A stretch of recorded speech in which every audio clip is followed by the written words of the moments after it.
right, I think we're ready to go. Welcome to the webinar today, exploring what's the role of citizens in community change. My name is Lisa Attygalle, and I'm the Director of Community Engagement with the Tamarack Institute. As we begin, let's take a moment to recognize and situate ourselves in the land that we're joining from.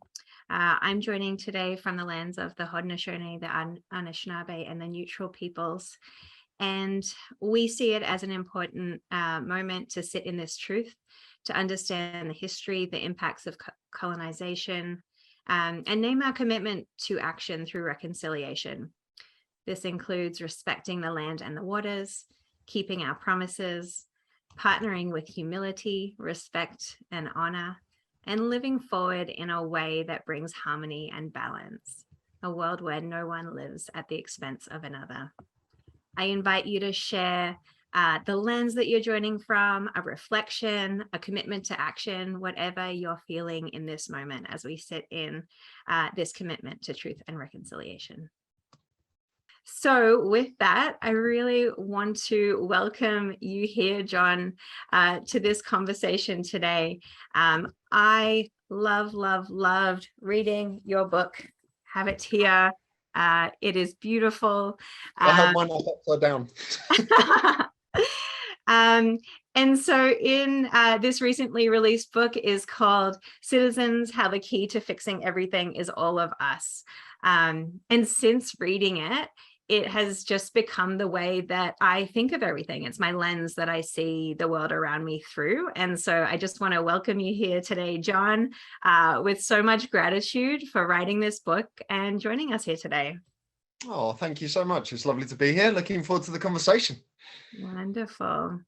So we're gonna dialogue about the book. I have so many questions for you, and as I mentioned earlier, for anyone on the call today, feel free to put your questions at any time in the Q&A box.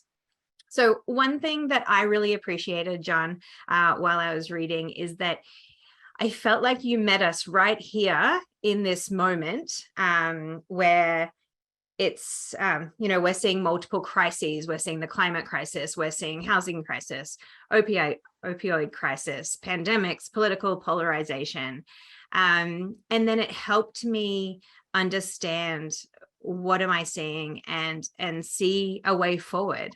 So it was so reassuring. And I'm just wondering, can you share what is it that you're seeing? I'd love to. And maybe the way I'll do it is just to share, I think my favorite story from the research for the book, the story that kind of, the researching it made the kind of hairs on the back of my neck stand on end, and feel like there really was kind of a very powerful idea and a powerful hope here. And then I'll sort of maybe set out the kind of key framework of ideas, and then we'll see where the conversation wants to go from there.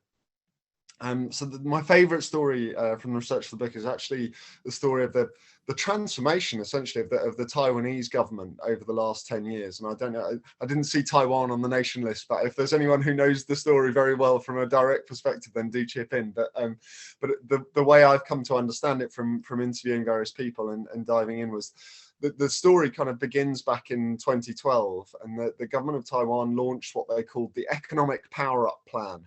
And they did it with advertising and so forth. And this is almost the word for word quote. Said things like, "Let's not waste time talking about policies and complicated things like that. We'll get on with growing the economy, and you get on with your lives." It was basically shush little people, just go shopping, in a kind of very direct and state messaging way. And the response to this, it seemed to go down all right initially on the surface, but a group of hackers started to organize, and they called themselves GovZero. And the reason they did that was because their primary activity was they were creating parallel websites to government websites, all with the URLs g0v.tw, hence GovZero. So otherwise identical to the government websites. And they said that they were forking the government, which is always quite fun to almost swear. But in these on these websites, what you could do was they basically scraped a load of data and opened up conversations, made it possible to upvote and downvote budget items, things like this. They made conversation menus available that you could download and discuss government business in your home and with your family, with your community, and just open up the idea. Like, essentially it was an arts project to imagine a different relationship between citizen and state. And what it didn't sort of take fire immediately. It wasn't sort of the 23 million people of Taiwan instantly kind of engaging in this thing, but it did start to grow some momentum, particularly among students at the universities in Taipei. And then 2014 came, and under the banner of the Economic Power Plan, the government tried to rush through a trade bill with mainland China. And at that point, a protest broke out, Occupy-style protests, and the protesters occupied the Parliament building. And what they started to do in there was they started to debate the clauses of the trade bill using GovZero tools. And the GovZero gang got a broadband connection in and started streaming what the coverage of what the students were doing, iPhone, etc., smartphone coverage of what the protesters were doing all over the country, and then got picked up on broadcast media. And this brought this kind of different relationship between citizen and state to the consciousness of the country. And at that point, the critical moment came when the Speaker of the Parliament came under pressure to boot the protesters out. Am I still with you, or have I frozen? Uh-oh. You've frozen, but I can hear you. Okay, I shall keep talking. I think I'm back. Oh, you're back, yeah. The joys of the Zoom world. So yeah, pressure, the critical moment as well. The pressure came on the Speaker of the Parliament to beat the protesters out, and everyone thought he was going to. And I've interviewed loads of people. They all thought it was going. But what he did was he actually said, no, this is what this space is for. This is what democracy looks like. And he promised the protesters that the trade bill would get due scrutiny if they left. They left 3 days later and cleaned the Parliament from top to bottom in a lovely gesture of respect and kind of contribution. The trade bill got due scrutiny, got thrown out, and then the story really begins. So in that moment, the flip of the idea of the relationship between citizen and state, the idea of the individual in society, was really dramatic. 6 months later, there were municipal elections all over Taiwan, and candidates were elected from nowhere, candidates who'd stood by the protesters. And in response to that, central government knew that something had to change, and one of the government ministers invited one of the leaders of the hacker movement to become a mentor. And they started to bring in some of the operations of GovZero into the workings of government. 2 years on, there was then a presidential election, power changed hands, and that person became a minister in their own right. So hacker to mentor to minister in 4 years. And it was that person, coincidentally, or possibly causally, the world's first transgender minister as well, Audrey Tang, their name is, who then led the Taiwanese COVID response. And this is the story goes on. You can dive into all of the way that Taiwan is managing their response to the current geopolitical situation through this lens as well. But the COVID story is very powerful. This is the world's most successful response, arguably, to COVID. Second only in lowest death rate apart from only New Zealand, without ever going into lockdown. And the reason is, what they did was they basically treated the whole thing as a national team effort. They openly, the announcements from government openly said, we don't know how to get through this. This is a challenge on the scale of nothing we've faced before, but we do know that we will get through it better if we tap into the ideas and energy and resources of everyone. And I borrowed that phrase for the book and my definition of citizenship. And what they did was all sorts of high-tech things, like challenge prizes to develop apps that would track face mask availability and cases and these sorts of things. They also did some really lo-fi stuff. My favorite story within the story is they set up a phone line where any citizen could ring in with ideas for how the country's response could be better. And a 6-year-old boy, one among many ideas that got brought into the national strategy, a 6-year-old boy rang up and said, the boys in my class don't want to wear their face masks because they're pink and they think that they're girly. And so you need to do something to make pink face masks cool, and I think you should work with the baseball team. And 3 days later, they had half the Taiwanese baseball team, the little boy and the president on the national televised press conference, resplendent in their pink face masks. And this, by the way, set off a wave of pink is cool memes across the country. Apparently Pink Panther was brought back onto like primetime television at one point, and all of this. And it's just this, and it sounds almost ridiculous, but actually when you stop and think about it, like, who knows better how 6-year-old boys' brains work than another 6-year-old boy? Like that idea of tapping into our understanding to do this is just phenomenal. And the moment that really made the hairs on the back of my neck stand on end, as I say, I was interviewing Audrey about this work, and I said in one of our conversations, I said, the people of Taiwan must really trust the government for this to be possible. And the response they gave was, we don't want people to trust the government. Like, people trusting the government was what nearly made the economic power up plan go through. And what we want, and what I'm devoting my working life to, is government trusting people. And that was just this real kind of massive eureka moment for me, I think, even within the work I was already doing. And so, and the reason I sort of wanted to start with that story is I think it's just at nation scale, and in the face of a really dire challenge, the sort of thing that tends to make us, and can be exploited to make us sort of be obedient and do as we're told, and sort of cower. Like in the UK at the moment, we've got as we are all over the world, facing an energy crisis, and it's being described as a storm that we need to be piloted through. And these metaphors keep us kind of subjected, and so I love to start with that story just to give a sense of what's emerging and what's possible. There are many more. And maybe if I just ask you, Lisa, to share, there's a single slide. We're not going to turn this into a webinar of many slides. There's one slide I wanted to share. This is the framework of ideas that I'm putting forward in the book. It's basically a way of seeing the moment in time we're living in through the lens of 3 competing, I think, stories of the role of the individual in society. And the center column, I think, is the story we're living in today, the consumer story. And in the consumer story, people are independent. They have stuff done for them. They're capable of demanding and choosing, and the role of organizations and leaders is to serve. It's in a way, I think of these as kind of moral stories. The consumer story says that if we all pursue self-interest, then that will add up to collective interest, and that will lead to the best outcomes for society as a whole. And that's the story that's been dominant for about the last 80 years, let's say, since the Second World War. This kind of took hold.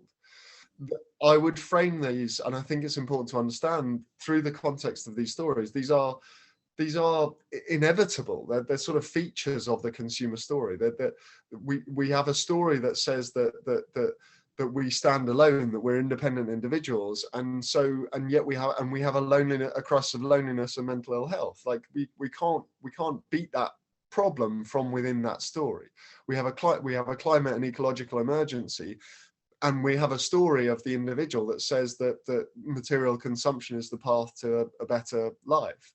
And we have a crisis of inequality, and we have a story that tells us that it's all about pursuing self-interest and climbing the ladder. And so this is the kind of, I think the way I would understand the moment in time we're in is that through this lens is the kind of collapse of this story, the breakage of a story, not the breakage of humanity. But the problem is, and the great danger is, that in this time, as that story frays and collapses, the uncertainty that results creates a huge kind of vacuum into which the subject story on the left of this table speaks very powerfully, because it offers certainty. In the subject story, as in Subjects of the King, people are dependent, they have stuff done to them, they're capable only of obeying and receiving, and the role of organizations and leaders is to command. And that is very appealing in times of uncertainty and of chaos. And I think I describe that as a story that has been sort of paramount in much of human written history, shall we say, at least for a very long time. And what I think we have, and the danger, like I say, of this moment in time is that many of those in positions of power, I think, can only see subject and consumer. They can only see the possibilities of rebooting the consumer story that we're in, or the danger of lapsing into authoritarianism. And that binary, like binaries are always restrictive and reductive, right? Like that binary is trapping us and actually making it more likely. And in this time, I think what the Taiwanese story speaks to, and what I'm sure you'll ask me to, and we'll go into more. There are examples all over the world and from every sector. There is this other story emerging that actually is much more deeply rooted in human history, and particularly in indigenous cultures, and that is a story that says we're citizens, and we are interdependent. We do stuff together with and through organizations. We inherently are creatures who want to participate and create, and the role of organizations and leaders in that space isn't to command or to serve, it's to facilitate and enable and make possible. And that I suppose is the way I characterize this moment in time. To come back in a very long-winded way to your question, Lisa, is like, I think what we're living in is a crisis of story. I think we've been in a similar crisis before. In the middle of the 20th century, the subject story collapsed and the consumer story emerged out of its sort of ashes. And I think now we're in a time when the consumer story is collapsing. And if we can see the possibility and the opportunity of the citizen story, then we can step into it. And that's what I'm trying to do really with the book, is say, look, this is here, this is possible. Let's name it and give it language in a way that might be acceptable and approachable, and we can maybe make it happen. I love this, the helplessness, the uncertainty, the feelings, if we've had any of those over the past several years, that often speaks to this like crumbling of the consumer story, right? Because we're seeing the holes in the logic. We're seeing that won't get us to where we need to go. What are the things, like, what are you seeing crumble? What are you seeing emerge, right? Like, what are the glimpses of the citizen story that you're seeing emerging that we can step into? What does that look like? Which do you want to take the slide down so we can be more visible as well? So thank you. I mean, everywhere and in every aspect of society, really. I'm very excited at the moment by the emergence of a new paradigm of democracy in particular, and this is something I think is hugely vital, rooted in participation and in sortition and citizens' assemblies. I'm part of an organisation. I've been part of the team working to launch a new organisation in, I think, next week or the week after, called Democracy Next, which is working with these ideas. But the other members of the team behind that have contributed far more to date than me. Some of the team have been involved in Paris. There's now a standing citizens assembly that's part of the governance structure of the city of Paris. So 100 randomly selected Parisians, representative of the city population, and refugees and migrants included in that calculation, by the way. That is acting as a kind of upper house in the governance of the city. So they have a triple remit to hold the elected council to account, to decide the theme for 100 million euros a year of participatory budgeting, and they can commission up to 4 issue-based citizens assemblies every year as well. And that's just one example of a whole kind of world of political innovation that I think is really exciting. I think in the world of business, I see this sort of thing happening as well, that this idea of a citizen story, an idea that we're not just consumers of products and services, but participants in greater purpose. I think there's a real, I'm fascinated by the phenomenon of equity crowdfunding that's sort of taking hold, and the rise of the sort of renaissance of cooperativism. If people haven't come across the concept of platform cooperativism, which is essentially where analogous businesses to the Airbnbs and so forth of this world are being started, but are owned by the customers and the hosts in that context. There's a thing called Fairbnb. There's a new startup in the UK called Yup, which is basically enabling local independent shops and in communities to offer service, to offer experiences alongside their their traditional transactions. That so many really exciting things. But I guess that the root of it really, and the core of this, is to the title of this webinar, like people leaning in and committing to their own communities, whether that's communities of interest or geographical communities, and leading themselves out of the situations that the subject or consumer mindset has led them into. And I open the book with 5 stories of emblematic citizens all over the world, and from my favorite is probably Kennedy Attygalle, this guy who started from literally, I mean, just the most horrible stories. Like he grew up in the slums of Nairobi in Kibera, and had to watched his best friend be stoned to death as a street kid, just for no reason other than anger. He watched his sister have to marry the man who'd raped her. These things are just horrific. And Ken has become, like, from those beginnings, managed to basically, the story started with a football beautifully. He started he managed to buy a football and charged a few cents to people to come and play football, and then then that started building a little bit of momentum, and then they started providing microloans to people to start local little businesses, and then started cleaning up the streets together, and this has built momentum. And now the organization that it's grown into, Shining Hope for Communities, it's called, SHOFCO, basically got something like 2 million people through across the slums of Nairobi and beyond through the pandemic. They've set up health clinics and education for girls in particular. And now Ken has just last year, I had the fortune to meet him in person, and we were talking about, and I was telling him about the World Economic Forum, and he said, "We don't need that. We need a World Communities Forum," and he's basically just decided to start it.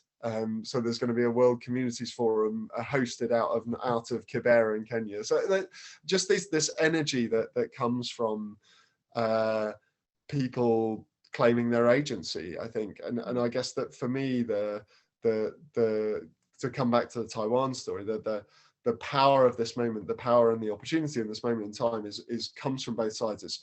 It's people committing to their communities, to where they want to call home, finding one another, finding their collective power. And on the other side, it's the organizations and institutions actually acknowledging that, believing in people, trusting in people, as Audrey Tang put it, and opening up to that. And I think when that comes together, that sort of that hand grip across the divide of the institution and the community is what's opening up a hugely powerful future. You talk a lot about the importance of story, and every time you hear an example of what's possible, this is how Mexico created their policies, this is how each country has done something differently, and it could be at the national level, but it could be at the community level too. So every time you hear one of these stories, it makes it possible to step in. I'm curious to hear you talk more about the role of stories in making this shift to the new story. But I'm also struck with, when I hear about these, like the brave people who have just changed the way things happen, the 5 stories that you share in the beginning of the book. For me, I'm like, wow, that takes so much bravery. But I know that you're also highlighting that this is like everyday acts, everyday participation. And so maybe like also share about what, it's not necessarily like this hero, coming in, fixing, it's every day. It's all of us. It's not one of us, it's all of us. Yeah. I mean, so just to start with the concept of story, I mean, stories are powerful at so many different levels, and where I really started using, like, I've been working with these ideas to some extent since about 2014. So I began my career working in the advertising industry, actually, and as a priest of the religion of consumerism, and I I use that language slightly jokingly, but semi-seriously as well. Like I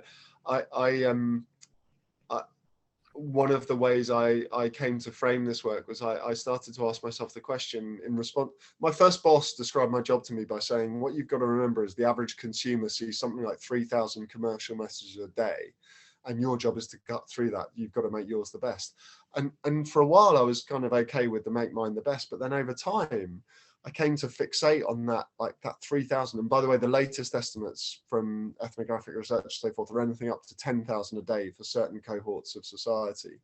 And I began to ask, like, what are we doing to ourselves when we're telling ourselves we're consuming? Like, all of these individual messages are micro stories, right? And they are part of a macro story. They're part of a bigger story, about a deeper story of who we are. And it was really to that language of deep story. It was really, I read Trying to Make Sense of the World in 2016. I read a book called Strangers in Their Own Land by Arlie Hochschild, which I would highly recommend. And she introduces, as a sociologist at Berkeley in California, she went and lived in Louisiana. She'd been studying sort of outlandish groups all over the world, and she went and lived in Louisiana because she was like, I need to understand my own country people. And in that book, she articulates the concept of the deep story as this as a sort of narrative that sits underneath the individual personal narratives, the individual and the organizational narratives, and holds those and makes sense of them. And that, I think, is sort of what became language that helped me understand what I was talking about and what I was working with these things. And I think when you have a story embedded, the point of that, the other person whose work, the other like guru really in my work is Donella Meadows, and her work as a sort of godmother of systems thinking. And there's one essay she wrote called Leverage Points, Places to Intervene in the System, where she lists out in ascending order of impact the points to intervene to shift a complex system. And right at the points of maximum leverage, she talks about the mindset or the paradigm. And the point she makes is that when a mindset is in place, when a deep story, to blend those definitions, is in place, things that don't fit with that story bounce off. It's not, they just can't be computed. And that makes these stories very resilient and difficult to shift and break. So take, for example, I was just saying that this thing in the UK at the moment where the energy crisis is being described as a storm. Now think about what that implies. Like it's a sort of, it's a natural disaster. It's something that just has to be steered through, probably by a captain of a ship, and we don't need to disturb that captain at that time. And it's something that will pass if we don't do. If eventually it will pass, and so we should just sort of keep our heads down and do as we're told. And all of these, from that narrative, from that mindset, the consequences follow. And it's only, and so that idea of like the necessity of disrupting a narrative in order to make a different future possible kind of flows from there. I'm really struck, one of the reasons I use the Taiwan story is because I think that we all in our different nations across the world experience experience some of the citizen story in COVID in different ways. Like all over the world, mutual aid groups were springing up, right? That energy of like, actually we're going to lean in and look out for one another, build, and then in different places and in different ways was kind of squashed.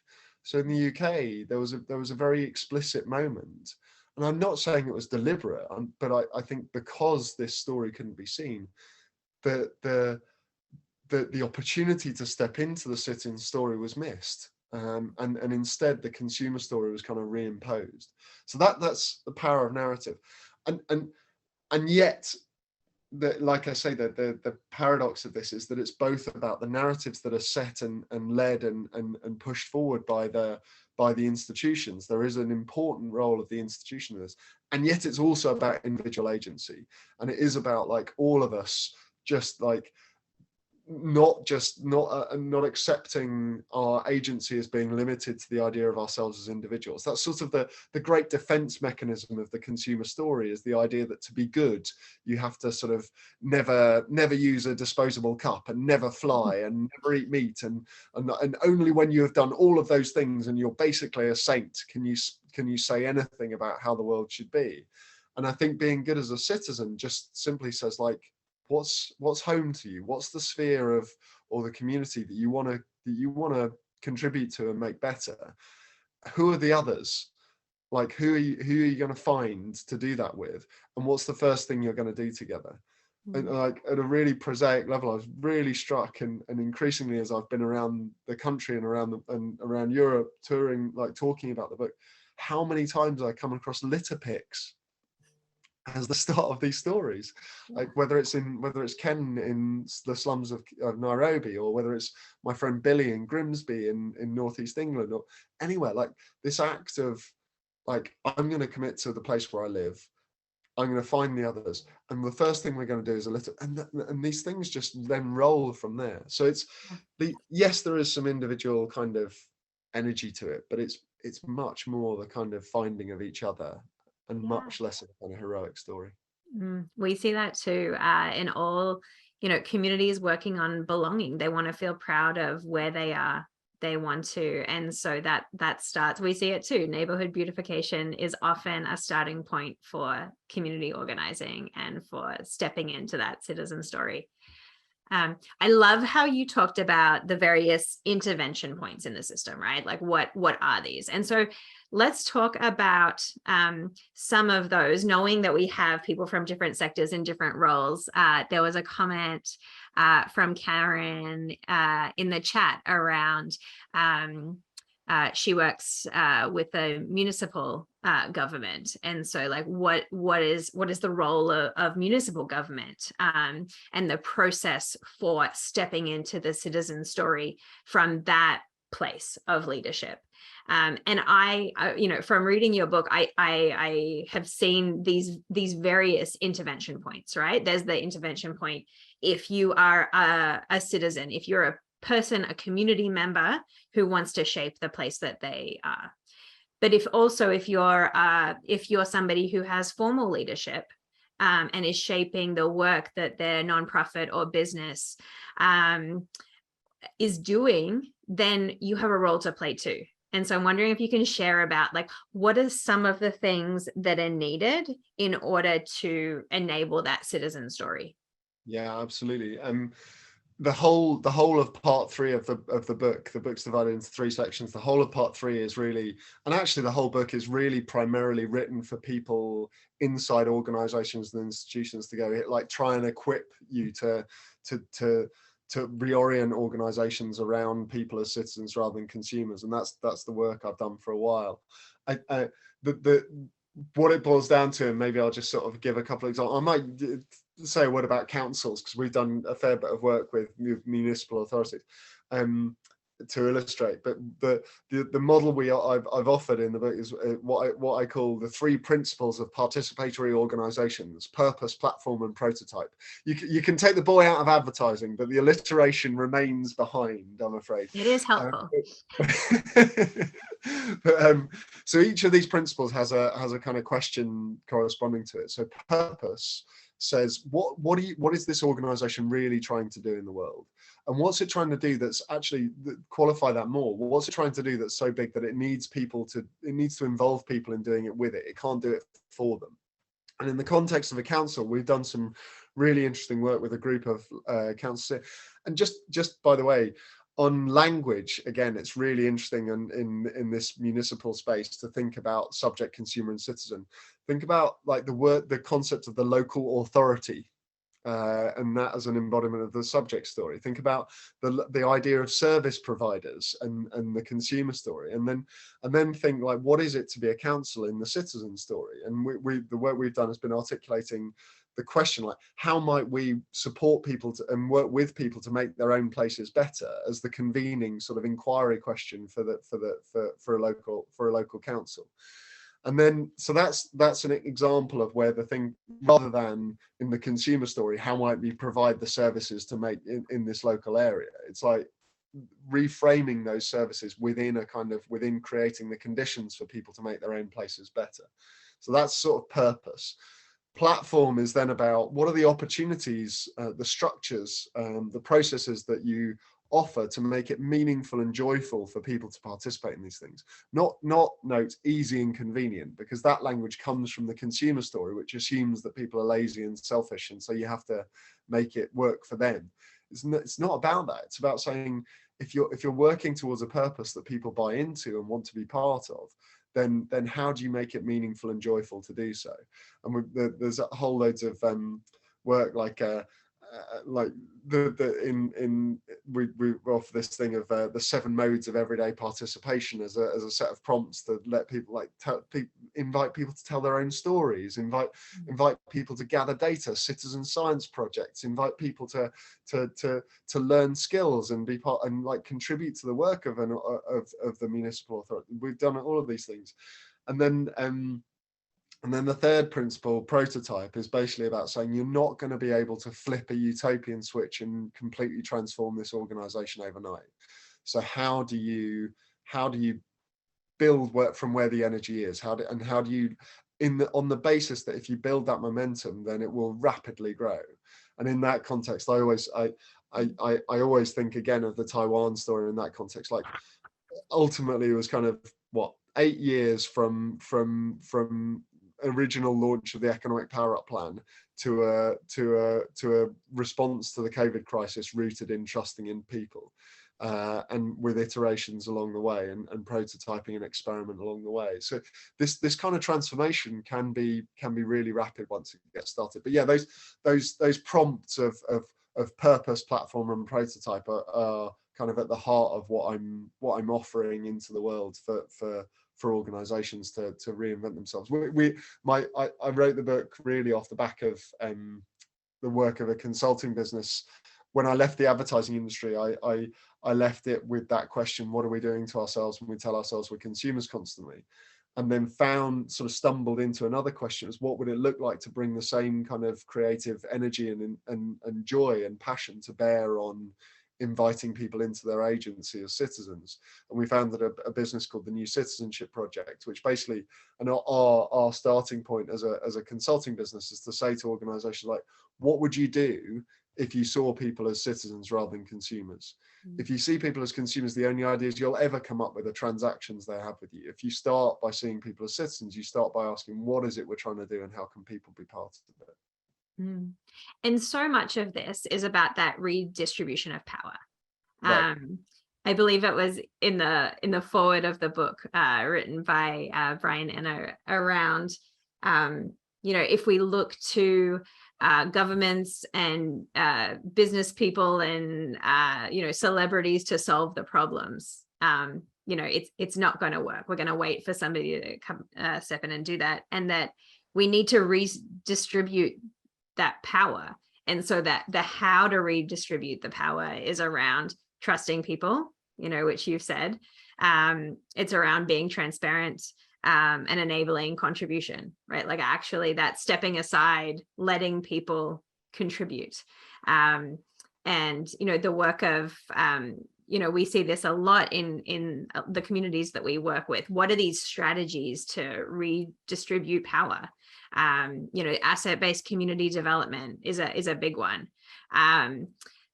Co-design, or where we're bringing the people who are the closest to the experience of something are the ones designing and shaping and coming up with the solutions. All the community-led approaches. And so if you, from that position of formal, I don't want to use the word authority anymore, formal power, what are the ways that you are getting out of the way or lending your resources, or say, here's the resources we have, how would you like them used? And it's just, it's really, really exciting to think about this redistribution. Just to reflect a couple of things back to you on that, I love everything you've just said. I think I'm a big fan of and you talked about asset-based community development. I'm a big fan of Cormac Russell, and I've been doing a bit of work with him recently. And John McKnight is Canadian, I think, and all of that kind of world. I'm sure Tamarack is like deeply steeped. But Yeah. one of my favorite metaphors that Cormac uses is he talks about helping while walking backwards. And I really like that, just because I know it's quite fun to sort of illustrate on a Zoom call, because it's like helping while walking forwards is you're sort of scaring people, and you're actually like, you can feel yourself like contracting in response to that. Whereas helping while walking backwards is growing the space for the community and the individuals involved to actually to lead. And I think that's a really powerful kind of way of thinking about it. That the notion of shifting power, like if there were one thing, like one really simple like starting point that I would offer people, though, it's the concept of questions rather than answers. Mm-hmm. Like the role of organizations being to articulate the question, not to provide the answer. And I think that, like, what is the question you're holding as an organization is something we just don't think about enough. Mm-hmm. There's a lovely Einstein quote, something like, if I had an hour to save the world, I'd spend 55 minutes defining the question. It's like, because if you get the question right, you just unleash everything. So yeah, that might be where I go.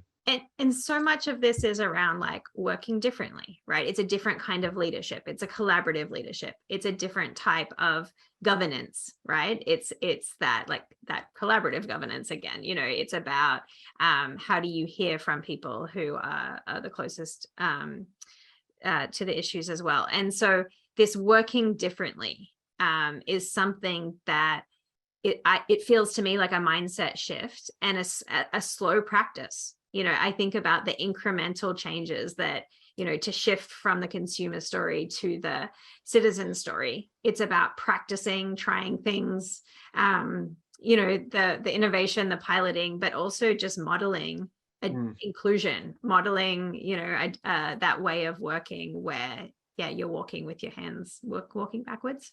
What does Cormac say? Helping while walking backwards. Yeah. Walking with your hands behind your back? No, not that. No, I agree, and there's a couple of reflections I would have to that as well. I think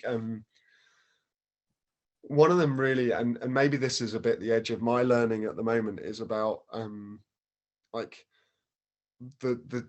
so one of them, one very simple one first before I go there. One very simple one is just this thing about prototyping, is the idea that we don't, part of moving into a citizen story is that it doesn't offer the same kind of polished off the shelfness that the consumer story does, nor does it offer the same sort of proposed, or at least sort of purported certainty that the subject story does. It's inherently a more uncertain story. We don't know exactly how to do these things. Remember the Taiwanese thing of like, how we don't know how we're going to get through this. What we do know is that we'll get through it better by tapping into the ideas, energy, and resources of everyone. So there's a permission not to be perfect that is essential to this work, I think. The other reflection then, the one that, as I say, is a bit the edge of my learning, and some of what I'm trying to hold and not sure if I always do, is like, the part of redistribution of power is that it means that the people who will hold the power will be different people. And for me, frankly, as a British, straight, white, 6 foot tall, able-bodied guy, like, there's a threat in that to me, in some ways, or there could be a threat to that to me, and also there's a learning in kind of but in like how to not sort of step into the hero space that society kind of invites me into sometimes, because of how I look and how I sound, and I think there's a, like, I struggle sometimes, and I'm trying to find the way to like hold, and you can tell I'm sort of stumbling with this in a way that I don't often stumble, that it's like, I don't think, I think part of the reason maybe I feel like me writing the book is a good thing to do is because I can speak to people. I more naturally and more easily get permission to go into those spaces. and to say, look, we can open the door to these, like, and when I go into those spaces, open the door to them and like let everybody else in too. It's like, and I think there's, but I think there's, I closed the book with some reflections about like what might it look like to try and think about like the idea of an anti-hero, the idea of not sort of the heroism of inviting everyone in rather than the heroism of being the answer. I came across just the other day on this, there's a lovely article in last week's New Yorker about Mondragon, the Basque cooperative. People don't know about this. Mondragon is the biggest cooperative in the world, 80,000 employees across huge numbers of different business units and da da da. And in the village of Mondragon, which the business is named after, they have a version of the George and the Dragon myth, but in the Mondragon version, and that's why the town is called Mondragon, because there was a dragon myth. But in the Mondragon version of this myth, there is no George. There's the villagers conspiring to deploy different tactics to confuse and annoy the dragon, such that then one particular group of villagers can strike the last blow. And it's fascinating. This sort of, even the mythology is different when you think of people when you think of these efforts as collaborative rather than individually heroic. The sort of great man theory of history. Mm-hmm. There is a question from Rebecca in the chat about scale, and that's something that I was really wanting to talk about as well. I'm in the US, and the one thing I'm curious about is scaling up this type of movement or perspective. I often hear people in the US, specifically in the New England area, that other countries have great ideas and do great things, but they can't be scaled up to the size of the US. I would love to hear some thoughts on responding to that using examples from Jon's work and writing. So let's talk about scale. At Tamarack, we have chosen to work in the scale of the community or the city or the local for a lot of reasons, but one of them is connection to each other, the ability to see results of your actions. And we often talk about not lifting a solution from one place to another, and in that applying of a solution from one place to another, a lot of making it work for the context and asking lots of questions needs to happen. What do you see when you think about scale, Jon? So I love that, by the way. I have maybe two answers. One is, I think there are some really good examples of scale to this. Like that, I mean, Taiwan is a whole national government, 23 million people, nearly the size of Australia in population terms, significantly bigger than Sweden, which I know got talked about a lot during COVID in the US and UK. Mondragon, 80,000 employees. I talk a bit in the book, although they're a slightly tempered case study about Brewdog.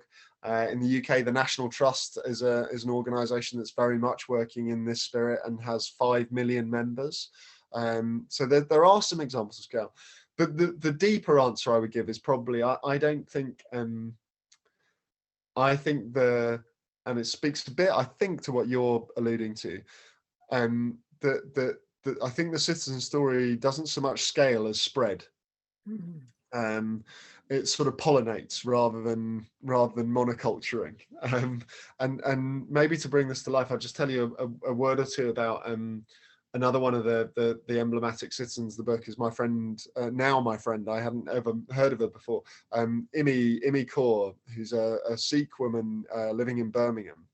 And she went from, long story short, but she went from sort of trying to work at city scale now down to neighborhood scale.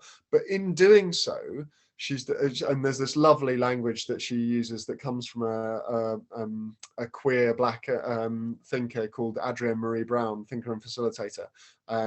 She wrote a book called Emergent Strategy, which is another one for the list, which I can tell you I have some love for.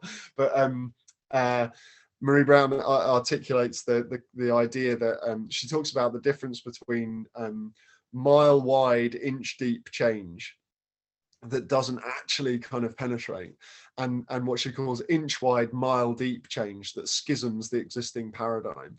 And Imi introduced me to this work and this quote, and it expresses her life journey, which has been to go from sort of nation scale attempts at while working with an NGO to city scale, and now to neighborhood scale. But in doing so, and in founding an organization called Civic Square, which I would highly recommend people check out, she's also built in and designed in ways for people to, the storytelling and the story sharing that can enable people not to copy and paste, as you say. It's not like the same thing, but to follow the principles and gather the inspiration, learn from, and also to come together and discuss. So there's every year they do a thing called the Department of Dreams, which is basically a 5-day festival of ideas, where people go to this neighborhood, this small neighborhood center, and they did it for the first time virtually during COVID, but now they're sort of making it hybrid. But like the sort of sheer lack of humility of saying, like, we are both a neighborhood scale individual project, and we are a hub of a transformative way of thinking about changing the world. And we're trying to, and she explicitly talks about designing what they're doing to spread rather than scale. Let me see if I can find the Civic Square website so you can check it out. I love that that thought of, what is movement building, right? When we step into this new story, what are the ways that there's no instruction book, but it's more, if you believe, in citizen as a contributor, creator, then what does that look like in the place that you are? What are the opportunities? What does each person care about? I think that's really powerful. We are getting close to the end of our time. I have my kind of last question I'd love to ask, and I'm worried it's a bit big, but we'll try. I've been thinking about what does advocacy look like? What does being a change maker look like? And I can see the role of the citizen advocate being quite different in the consumer story compared to the citizen story. In the consumer story, we kind of get angry about our choices and get loud, and then we need to rally or boycott or, march or, things like that. And then I think about, what does it look like to be an advocate in the citizen story? And Reem in your book is a beautiful example of that, of building relationships, of working with. Any last thoughts around, like, what does it look like for the citizen in the citizen story? Yeah. Yeah, I mean, my business partner Irene is a huge inspiration to me, and she basically is an embodiment of this idea of just leaning, of committing to something and starting to build what needs to exist, I think. And maybe that's the thing I would sort of end on and leave with, is this idea of, like, so another of the references I would make, Bayo Akomolafe, the Nigerian philosopher, has this thing where he talks about, I think the phrase he uses something like, it's in seeking to break them down that the prison walls take their form. It's like, and what he's saying, I think, is that the being defined by resistance and rejection is itself what traps us, because that's where all of our energy goes. And I think this thing of, I think that speaks to what you're saying. Like, we can burn all of our energy up in that. And yes, we do need to resist. Like, there are terrible, like, look at me, I'm in Britain right now. Like, there's some stuff I need to resist, but but what I'm really keen to do is make sure that a significant proportion of my energy, the majority of my energy, is going into building the world that I know needs to exist. And I think that's really how I would sum up the work of the citizen. If there's one kind of quote that I wish I'd put in the book and I didn't, it's the Buckminster Fuller thing about change. So Fuller wrote that you never change things by fighting the existing reality. To change something, create a new model that makes the existing model obsolete. And I think that's the task that faces us. So if I maybe just like when in Britain, like that citizen story started to emerge and take shape in the pandemic, but it wasn't there enough to be seen, and therefore it could be ignored. And that, I think, is the only real difference with Taiwan, because in Taiwan, what they did when they streamed the footage of the protesters in the parliament was they made it impossible to ignore the possibility of another story. Right? And I think that's the work now.